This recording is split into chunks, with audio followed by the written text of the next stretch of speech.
আমরা অনেক সময় যখন ওয়ার্ডপ্রেসের টিউটোরিয়াল বানাইতে অথবা আমরা আমাদের কাজ করতে দেখি যে আমাদের ওয়ার্ডপ্রেসের ওয়েবসাইটে অসংখ্য media library, image, photo, content এটা সেটা ভইরা গেছে। তো তখন আমাদের সি প্যানেল থেকে হয় কি এগুলোকে রিমুভ করতে হয়। তো সি প্যানেলে অ্যাক্সেস অনেক সময় আমাদের কাছে থাকে না, কারণ ক্লায়েন্টের প্রজেক্ট যখন আমরা কাজ করি প্রচুর স্লো হয়ে যায়। তো 1 জিবি বা 2 জিবির ওয়েবসাইটে যদি আমরা 3 জিবি পর্যন্ত ইমেজই রাখি তাহলে তো আমাদের কাজ করে মজা পাওয়ার কথা না, তাই না?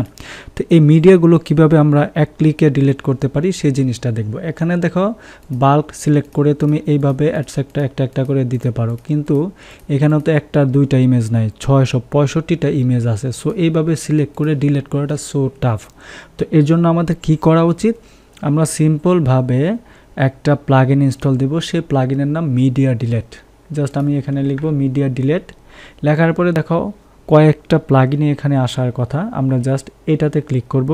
এটা 70,000-এর বেশি তোমার রয়েছে। বা আমরা যদি প্রথমটাতে একটু দেখি, দেখো প্রথমটাতে যদি স্ক্রিনশটে যাই তো অসংখ্য মিডিয়ার সিস্টেম আছে, বাট ডিলিট করার কোনো ওয়ে নাই। বাট মিডিয়া ক্লিন ইউর ওয়ার্ডপ্রেসের ওয়েবসাইট, এটাকে জাস্ট ইনস্টল দিব আমরা। ওকে, এটাকে ইনস্টল দেওয়ার পর আমরা একেবারে সহজ সিস্টেমে যেভাবে যায় অ্যাক্টিভে ক্লিক করব।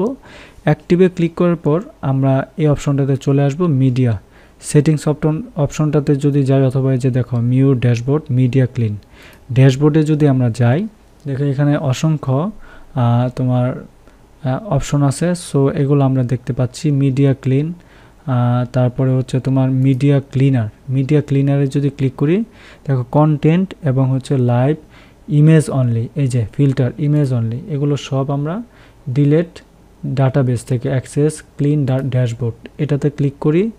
দেখো ক্লিক করার পর আমাদের সামনে ঠিক এরকম অপশন আসবে। ওকে, আমরা যদি মিডিয়া স্ক্যান করলে দেখবো আমাদের সামনে যতগুলো ইমেজ আছে প্রত্যেকটা ইমেজ এখানে তারা খুঁজে বের করে নিয়ে আসবে।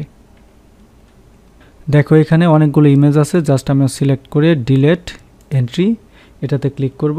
দেখো সবগুলো ইমেজ ডিলিট হয়ে গেছে। এখানে দেখো কতগুলো ইমেজ দেখছো, 500 এতটা ইমেজ। সো এতগুলো ইমেজ যদি আমরা ক্লিক করি ডিলিট অল, দেন দেখো ডিলিট অল ওকে দিলে 500 যতটা ইমেজ আছে সবগুলো ইমেজ অটোমেটিক ডিলিট হয়ে যাবে। ডিলিটিং হচ্ছে। তারপরে আমরা যে জিনিসটা চেক দিব অ্যাকচুয়ালি এখান থেকে ডিলিট হচ্ছে কিনা আমরা দেখব। আমরা 565টা ইমেজ কিন্তু প্রথমে দেখছিলাম, মনে আছে কি? এখন যদি আমরা আমাদের মিডিয়াতে যাই, গিয়ে দেখো তো কয়টা ইমেজ আছে, 55টা ইমেজ আছে। তো মাত্র 55টা, তো অনেক তাড়াতাড়ি কিন্তু আমরা অনেকগুলো ইমেজ ডিলিট করে ফেললাম। এখন যদি আবার স্ক্যানে দেই দেখি আরও কিছু ইমেজ পাওয়ার কথা, রাইট? সেই ইমেজগুলো আমরা ডিলিট করে ফেলবো। যদি আমরা স্ক্যানের মাধ্যমে পেয়ে যাই তাহলে হোপফুলি ডিলিট করে ফেলবো। এখানে দেখাচ্ছে কোনো ইমেজ নাই বা কোনো ইমেজ পাওয়া যাচ্ছে না, তো অবশ্যই পাওয়া যাচ্ছে। এই ইমেজগুলো কিন্তু ট্র্যাশে রয়েছে, ট্র্যাশ, তাই না? ওয়েবসাইটে ট্র্যাশ সেটাকে আমরা বলি, সেই ট্র্যাশে আছে। ওই ট্র্যাশ থেকে আমরা যদি ক্লিক করি একেবারে ইমপেটি একেবারে ওকে ডান। কারণ তুমি ডিলিট করলা, সি প্যানেলের জায়গা কিন্তু ঠিকই আগের মতো খেয়ে রয়েছে।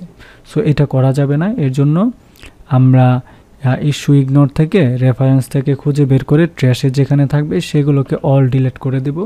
তাহলে আমাদের যত ইমেজগুলো থাকার কথা এগুলো সবই ডিলিটেড হয়ে যাবে। এখন গিয়ে দেখো শেষ। এখন রেফারেন্সে 82টা আছে।